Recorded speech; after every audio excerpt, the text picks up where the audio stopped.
भारत माता की जय! भारत माता की जय! हमारे सीएपीएफ के काम को रिकॉग्नाइज करें, हमारे डेलीगेशन को बुलाएं और एक बहुत शांतिपूर्वक ढंग से जो आज ये शांतिपूर्ण प्रदर्शन हुआ है, ये मुझे उम्मीद है कि पूरे देश में मीडिया बंधुओं की द्वारा और जो सोशल मीडिया के द्वारा जिसका आज जमाना है, ये पूरे देश के कोने कोने तक जाएगा। दीपिका देसवाल है, जानी मानी यूनाइटेड नेशन स्पीकर्स भी हैं, आपके जवानों के साथ भी हक की लड़ाई में हमेशा साथ रहती है, सुप्रीम कोर्ट में लायर है और मुझे लगता है परसों ही उस जाबाज से मिलके आई जिनका जो सारंगा के जंगलों में जिसका अंग भंग एक पांव ही उड़ गया, अजय मलिक से भी मुलाकात करके आई।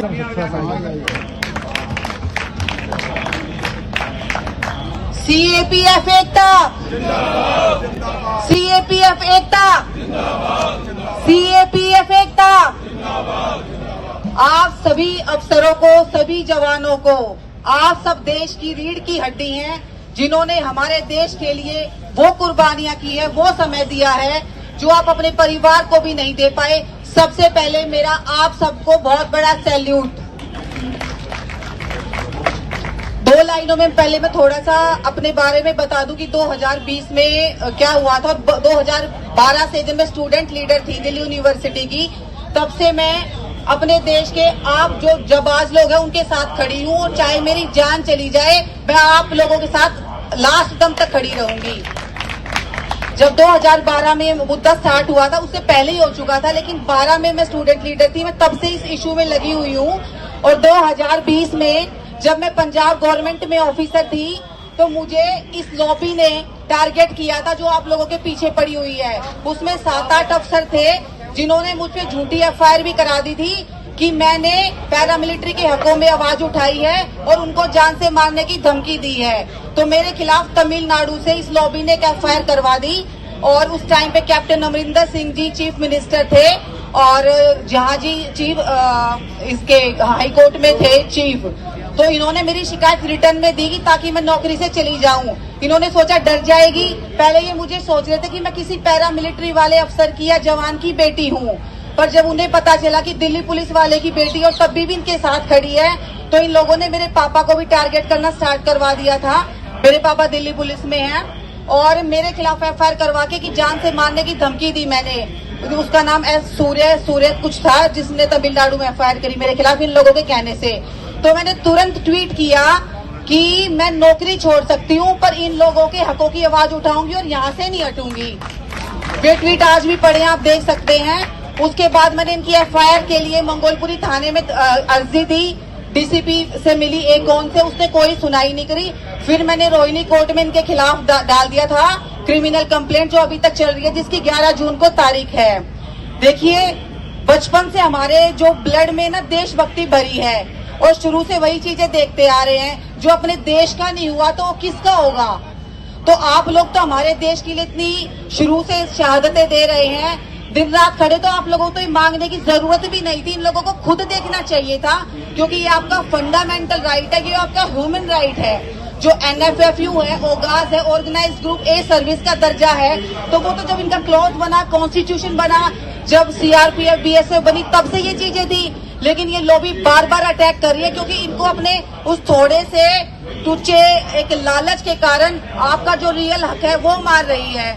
तो मैं आपके साथ हमेशा हूँ, और चाहे मुझे किसी से भी टकराना पड़े, ना मैं किसी मंत्री संतरी से डरती, ना किसी में प्रधानमंत्री, ना होम मिनिस्टर से। जब हकों की बात आती है तो पैरामिलिट्री के लिए हमारा बिल्कुल हर चीज न्यौछावर है, चाहे तन मन धन कुछ भी लगे, मैं हर तरीके से साथ हूँ। और जब मेरे केस लड़ने के लिए पैरामिलिट्री फोर्सेस ने कहा कि हम फंड इकट्ठा करेंगे और दीपिका के केस के लिए जो फीस लगेगी, मैंने क्लियर मना कर दिया कि मैं 1 रुपया नहीं लूंगी। उल्टा मेरे को पैसा लगाना पड़ा है आप केसों के लिए, तो मैं अपनी तनख्वाह भी दे दूंगी, पर अपने पैरामिलिट्री की 1 रुपया भी मैं अपने केस के लिए नहीं लूंगी।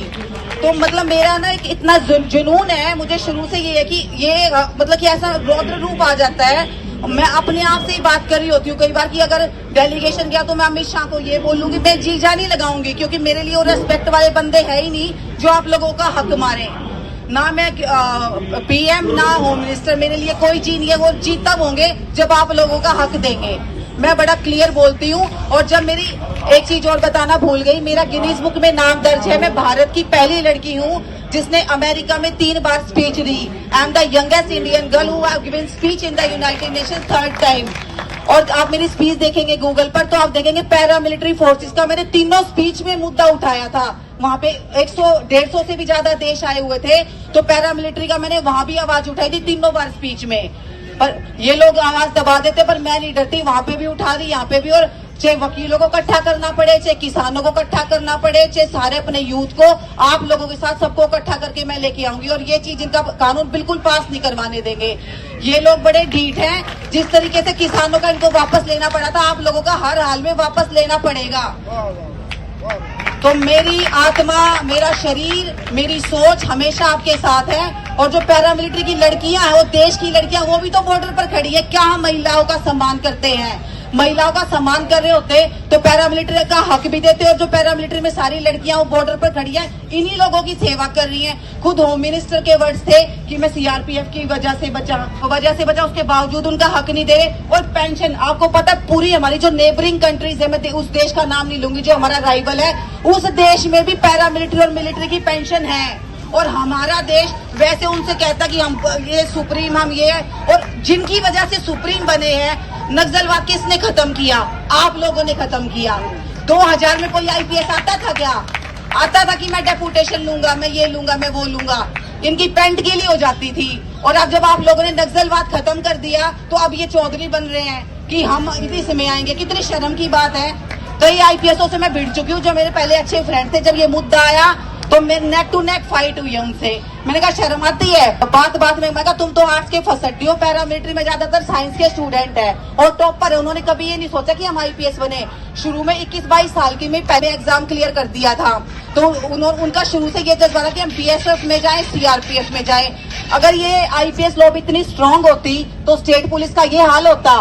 मेरे दादा खुद पुलिस में रहे हैं, मेरे पापा पुलिस में, मुझे पता है इनके सारे इफ्टर्स कैसे छोटी पुलिस को पैसों के लिए ये लोग प्रेशर करते हैं। कैसे हर एक थाने में एसएचओ ज्वाइंट सीपी और डीसीपी को पैसे देके आता है और डीसीपी पूंछ हिलाता रहता अपनी पोस्टिंग के लिए। जब स्टेट में ये आपस में भिड़ते रहते हैं, अगर देश की सुरक्षा में इन लोगों को तैनात कर दिया तो देश का भट्टा गोल करेंगे, वहां पे भी रिश्वतखोरी करेंगे।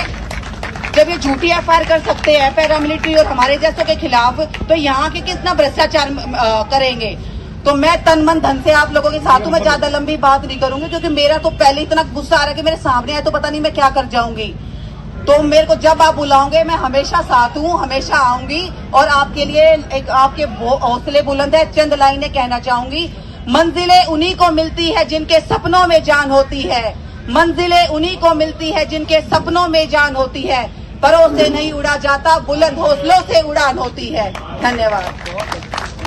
जय हिंद दीपिका, हम आपकी जो है जाबाजी को हम सैल्यूट करते हैं कि you are the UN ambassador के साथ पैरामिलिट्री एम्बेसडर भी है। एक बात और मैं कहना चाहूंगा कि जैसे